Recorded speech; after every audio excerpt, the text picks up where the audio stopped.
Les dirigeants du Parti libéral du Québec ont finalement choisi de reporter à 2025 l'élection du chef qui succédera officiellement à Dominique Anglade. Et donc, le chef du Parti libéral ne sera connu que 18 mois avant le prochain scrutin général. On en parle avec Raphaël Primo-Ferraro, président du Parti libéral du Québec. Bonjour, monsieur Primo-Ferraro, désolé. Bonjour. Alors, vous avez décidé 2025 et ça a été quand même contesté hier pendant les discussions durant le Conseil général. Pourquoi avoir tranché pour 2025? Il y a eu beaucoup de débats et de discussions à l'interne sur ce sujet-là, la course à la chefferie. Évidemment sur l'échéancier, mais sur les autres sujets aussi. Mais je vous avoue que c'est l'échéancier qui suscitait davantage de discussions. On a eu une réflexion à profondeur sur le sujet qui a débuté il y a déjà plusieurs mois. Et je vous dirais ce qu'on a entendu sur le plancher du Congrès en fin de semaine. Ça reflétait ces discussions-là que moi j'ai eues. Il y a des gens qui avaient des opinions, des arguments tout à fait louables quant aux deux positions, c'est-à-dire le scénario un peu plus hâtif versus celui qui est un petit peu plus tardif. Puis ce qui s'est passé essentiellement, c'est qu'au terme de ces consultations et discussions-là, les gens du comité électoral et du conseil exécutif du parti ont pris un pas de recul. Puis on s'est dit, en regardant le contexte actuel, la situation politique au Québec, quelle est, à notre avis, la meilleure option pour favoriser nos chances d'avoir la course à la chefferie la plus dynamique, la plus compétitive possible? Il n'y avait pas de solution idéale, il n'y avait pas de choix facile. Donc, à la fin de la journée, on a décidé de trancher pour l'option du printemps 2025. Et j'ai eu la réelle impression, en sortant de notre congrès en fin de semaine, que malgré les divergences d'opinion qu'il y a pu avoir sur le sujet, qu'à la fin de la journée, après en avoir débattu et discuté ensemble, que les gens se ralliaient à la décision qui avait été prise et puis qu'à partir de là, on va de l'avant. On va avoir beaucoup de travail à faire en 2024, puis ensuite, notre nouveau chef sera connu. D'ici l'élection d'un nouveau chef, comment vous allez vous assurer que le Parti libéral commence déjà le travail de reconstruction en vue du scrutin 2026 puis n'attende pas de commencer ce travail-là 18 mois avant les élections? Qui va s'assurer de ça? Est-ce que c'est vous? Est-ce que c'est Marc Tanguay? Écoutez, je vous dirais, de façon générale, au PLQ, moi, le parti que j'ai toujours connu, c'en est un qui, même dans ces moments les plus difficiles, peut toujours compter sur des super militants. Il y en a qui sont dans les instances militantes bénévoles comme moi. Il y en a qui sont des employés, il y en a qui sont des députés. C'est un effort collectif. Moi, je ne crois pas à l'idée qu'il peut y avoir un sauveur, un chef qui, à lui seul, va régler tous les problèmes au parti. Puis je suis très lucide face à la situation actuelle. On a beaucoup de travail à faire. On a du travail à faire d'un point de vue idéologique qui est évidemment pas terminé. Puis on en a du travail à faire également dans les instances, dans les structures du parti. Puis ça va se faire davantage dans nos prochains événements. Celui de ce week-end était véritablement sur le dépôt du rapport du comité de la relance et la course à la chefferie. Pour l'interne, nous, au PLQ, c'était deux gros sujets. Maintenant, en 2024, on a d'autres chantiers importants qui vont encore porter sur du contenu, mais qui vont porter également sur des sujets qui sont parfois un peu moins, qui font moins l'objet de discussions dans l'actualité, mais qui sont sur des éléments administratifs internes du parti. Alors, on est axé vers cela. Puis, je vous dirais, nos militants sont prêts à le relever, ce défi-là. Ils sont conscients que la situation actuelle n'est pas facile, mais on veut tenter le plus possible de mettre la maison en ordre avant l'arrivée du prochain ou de la prochaine chef. Parlons de ce comité de relance qui a déposé son rapport cette fin de semaine et qui semble avoir été bien reçu par les militants.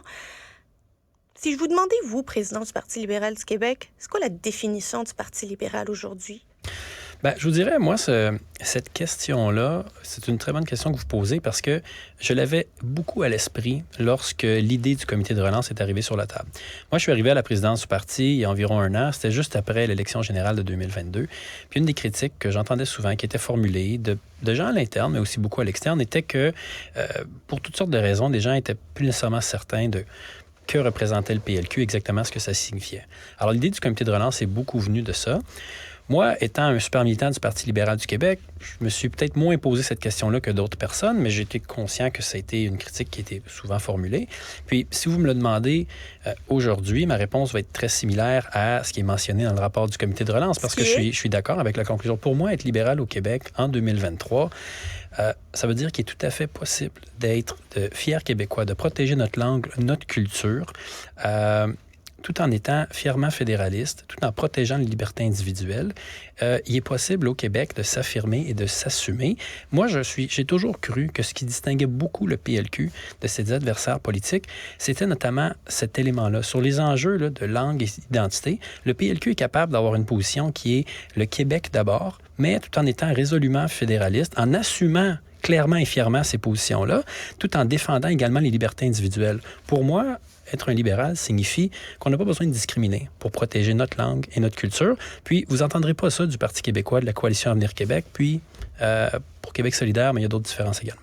Il y a des rumeurs qui disent qu'il y a une crise de confiance qui secoue la Commission jeunesse du Parti libéral du Québec. Puis on sait comment la Commission jeunesse est importante au PLQ.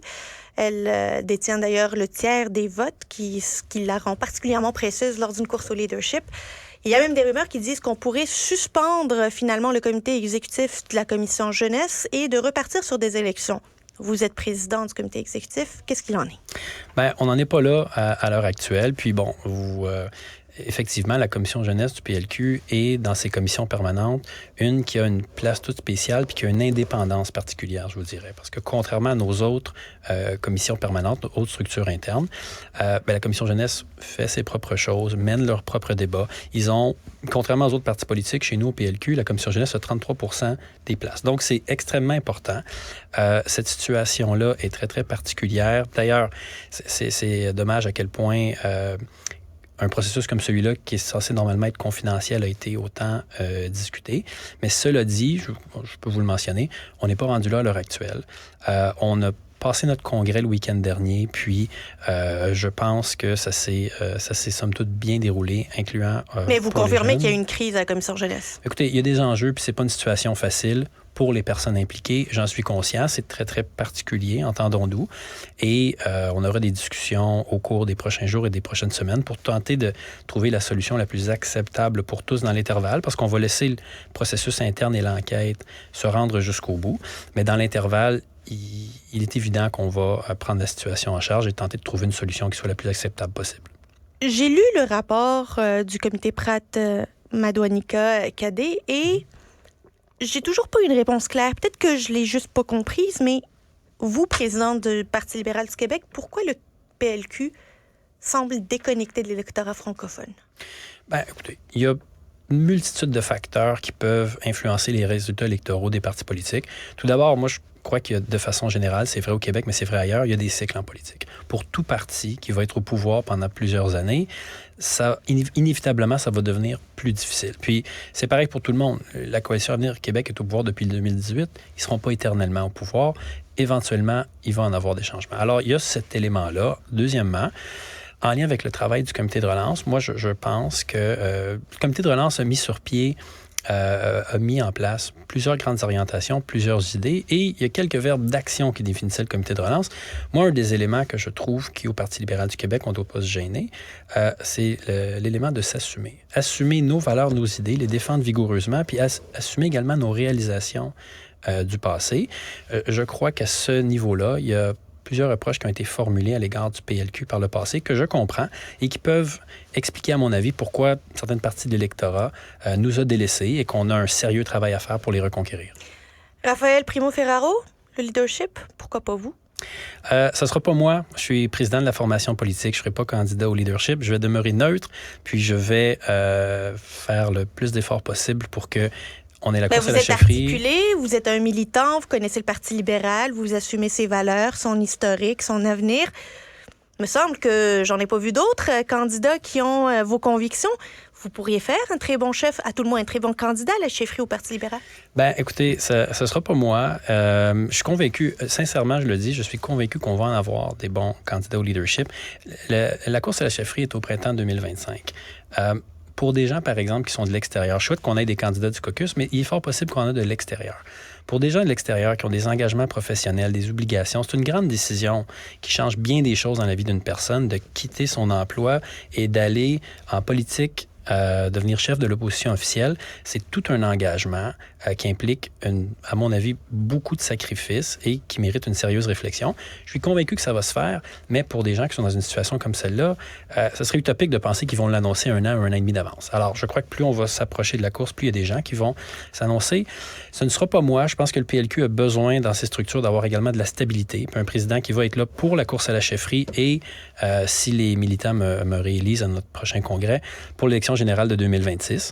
Mais je vous confirme que je ne serai pas sur les rangs. Fred Beauchemin, est-ce que vous auriez préféré qu'il ne soit pas là au Conseil général cette fin de semaine?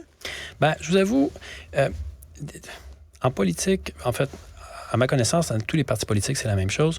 Pour pouvoir venir à un événement comme celui-là qui rassemble des centaines de personnes, il faut être membre en règle. Puis, dans un processus comme celui-là, bon, c'est peut-être par des formations professionnelles que je vais dire ça, mais tout le monde est innocent jusqu'à prouver autrement. Alors, il y a un processus qui est en cours. Les gens qui y sont impliqués ont tout à fait le droit de venir. Puis, M. Beauchemin a pris la décision de venir. Je la respecte. Il avait le droit d'être là. Il demeure un membre du Parti libéral du Québec, même si à l'heure actuelle, il n'est plus dans le caucus. Alors, c'était son choix et je le respecte tout à fait.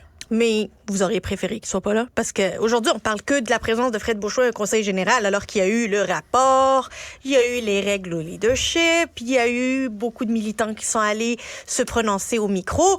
Finalement, on parle de Fred Beauchemin et ses goons là, qui le suivaient visiblement partout. Là. Mais écoutez, c'est un sujet tellement particulier que si, je ne sais pas parce que je ne suis pas devin, là, mais si M. Beauchemin ne s'était pas présenté, je suis convaincu que beaucoup de gens en auraient parlé puis auraient posé des questions sur ce sujet-là. Mais tu sais, Marie-Claude Nichols est membre du Parti libéral du Québec. Elle n'est pas partie au Conseil général. Elle ne fait pas partie du caucus. Vous avez raison, c'est un bon point. Moi, j'aurais aimé, regardez, prenez l'exemple de Marie-Claude Nichols. J'aurais aimé, moi, qu'elle vienne au Conseil général. Avez-vous dit à Marc Tanguay que c'est le temps de la réintégrer au caucus libéral? Ben, je pense qu'il y a déjà eu des discussions ensemble, notre chef intérimaire et Marie-Claude Nichols à cet effet-là. Je ne sais pas ce que l'avenir nous réserve sur ce dossier particulier, mais écoutez, je profite de vos ondes, peut-être si elle nous écoute, pour lui dire, moi, j'aimerais bien qu'elle revienne parmi nous. La porte, de ce que j'ai compris, la porte était ouverte dans le cadre des dernières discussions. Puis on va avoir un conseil général au printemps 2024. Alors, je lui lance l'invitation sur vos ondes, puis je lui dirai en privé s'il le faut. Ben, c'est très intéressant. On va lui faire passer le message. Là. On va lui envoyer cette clip-là, M. Ferraro. Dernière petite question.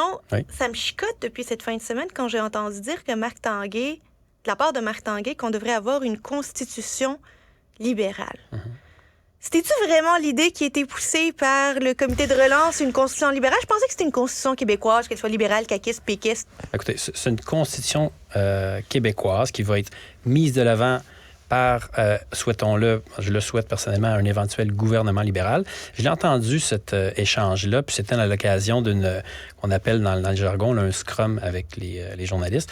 M. Tanguay a eu l'occasion, je pense, de préciser ensuite ce qu'il voulait dire, mais moi, de ce que j'en ai compris, c'est qu'effectivement, c'est une constitution québécoise dans laquelle on souhaite que le plus de gens possible vont adhérer, puis ça inclut évidemment des adversaires politiques, des partis d'opposition, mais qui aura certainement une saveur différente que si une même constitution était présentée, par exemple, par le Parti québécois ou la Coalition Avenir Québec. Moi, je suis convaincu que ce serait pas le même document qui serait présenté, dépendamment du parti politique qui le met de l'avant. Puis, d'ailleurs, le rapport du comité de relance dresse les grandes lignes de quoi pourrait constituer une constitution du Québec qui serait présentée par le PLQ et donc qui aurait évidemment une couleur particulière qui correspondrait aux valeurs du parti. Alors, moi, en ce qui me concerne, dépendamment du parti politique qui mettrait de l'avant un tel projet, ce ne serait pas le même contenu, le même texte.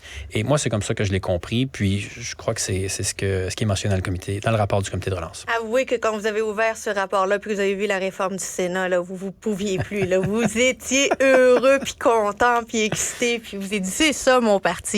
Bien, moi, je vais vous dire comment je le vois, cet enjeu-là. Écoutez, le rapport du comité de relance, il y a deux grands axes. Il y a des grandes orientations, puis il y a des pistes de réflexion qui correspondent davantage à des idées plus précises.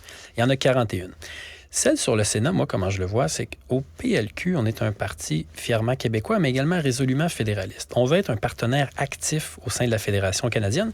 Puis je pense que dans toute fédération, il arrive un moment, parfois peut-être une fois par génération ou peu importe, qu'il y en a des discussions constitutionnelles. C'est possible et ça arrive. Et moi, je crois qu'un parti politique comme le PLQ, si tant est que d'éventuelles négociations, discussions constitutionnelles reprennent, il doit avoir une position claire parce qu'on est un partenaire actif de la Fédération.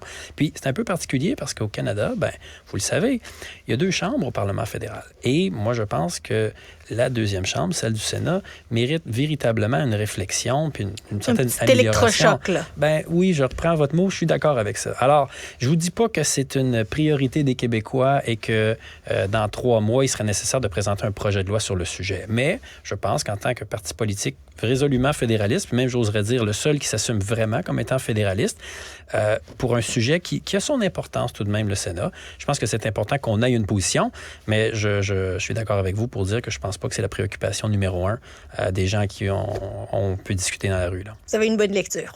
Raphaël Primo-Ferraro, président du Parti libéral du Québec, merci beaucoup et pensez-y, leadership, vous avez les belles phrases. Merci pour l'invitation.